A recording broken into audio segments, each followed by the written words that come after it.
drive on it. Ray, how are we supposed to get home without any money, man? Hey, we got 36 cases of booze. That's better than money. Oh, okay. So we gonna drive home drunk now. Is that it? Come on, let me pay and get out of here. Come on. Hey, where's that girl I was working over here? What girl? What girl? We'll see. Next time I come back in here, whichever bitch I start choking, that's what girl. Come on, man. Ray, hustler.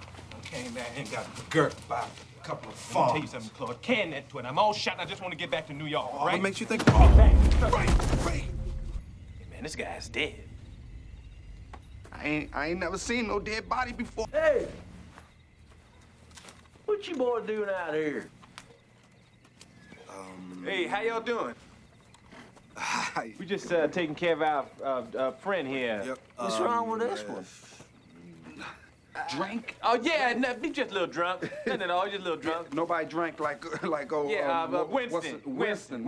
Yeah, he's always drinking. Old drunk ass Winston always drinking. Phil look like he dead. Oh, no. No. He's not dead, he's drunk. He's too drunk. He likes to drink until he passes out. You know what, certain right, just let him lay here and sleep the shit off. That's We gonna right. go, I'm gonna tell his wife that we left him. I'm gonna tell her. Let's go back to the car. Y'all I think you boys better come with us. That's right. I think that, well, we're gonna go to your car then. Yeah, let's go, excuse me, we're gonna go with this gentleman here. I don't doubt that you can buy your way out of trouble up in New York City.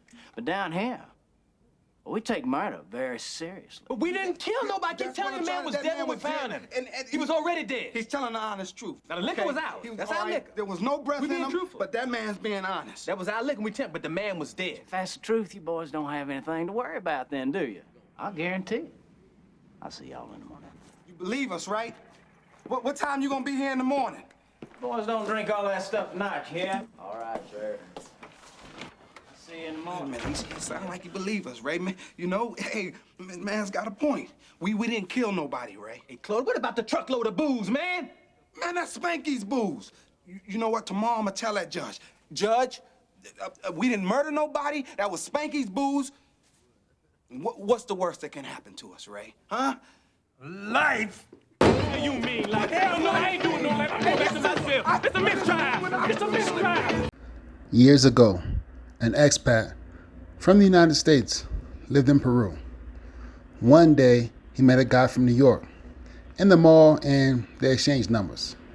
One night, after hanging out with a large group of people, the guy from New York told the expat that he worked as a gigolo in New York for a while and asked if he wanted to work as a gigolo in Peru.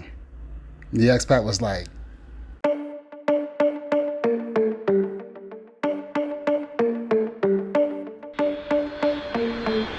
couldn't take it no more, so I left the matrix. And my money just tripled. I had a good time and it cost me a little. So I found peace, tranquility, faith in my abilities. I couldn't take no more, so I left the matrix. what's going on, people? Thank you for tuning in to Profe Gallo. So I'll be going over 4 stories, 3 stories in the Dominican Republic, and a 4th story is an expat story that is not from the Dominican Republic, but can be applied to any place you go to. Dímelo, profe, ¿qué lo que pasa, profe Gallo? So there has been a cholera outbreak in the Dominican Republic. And for those people who are unfamiliar with cholera, it is a diarrhea infection caused by ingestion of food or water contaminated with bacteria.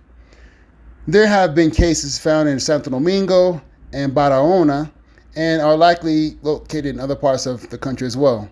And so far, no deaths have been reported, but the Ministry of Public Health urges the public to be alert for cholera symptoms, which include diarrhea, which include vomiting, and those things, those symptoms connected to those issues.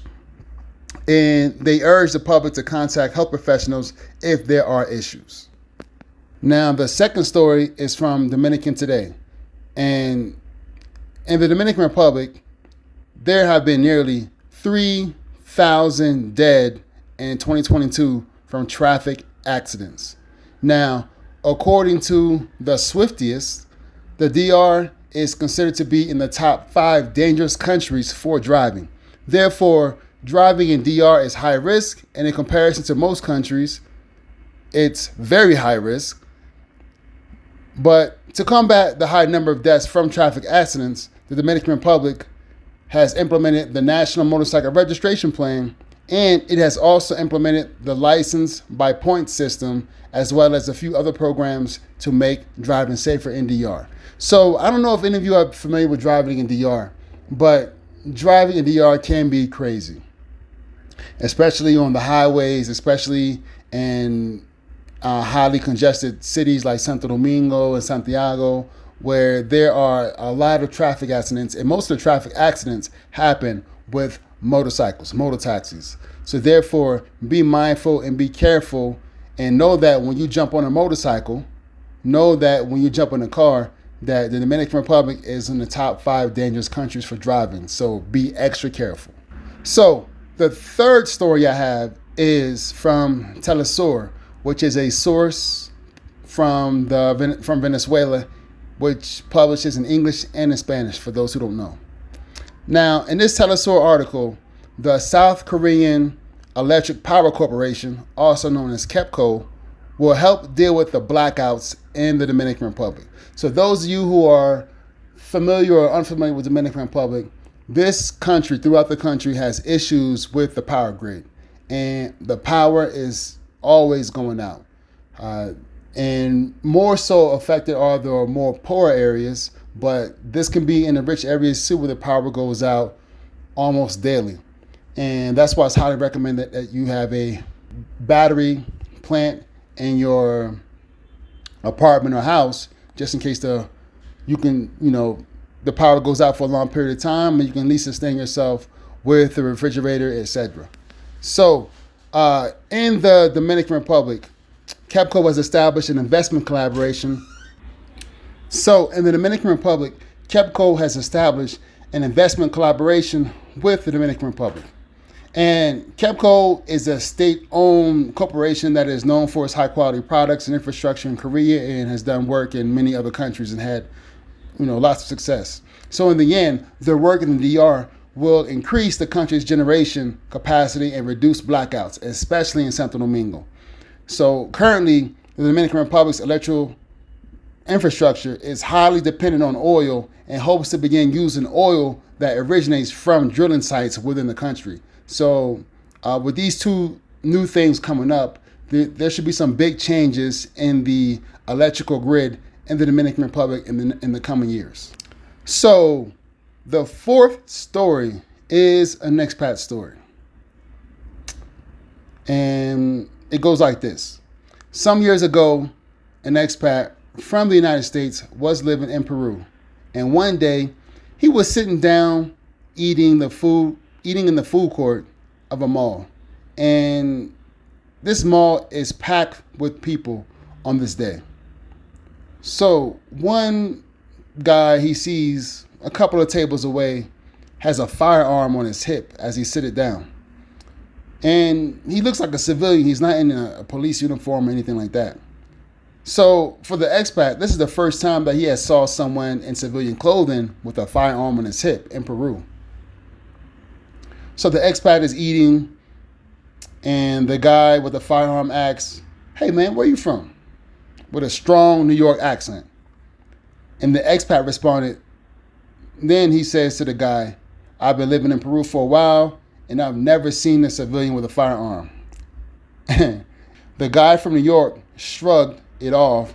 Then they begin to talk about various things, and then they exchange numbers. So the guy from New York reached out to hang out one day.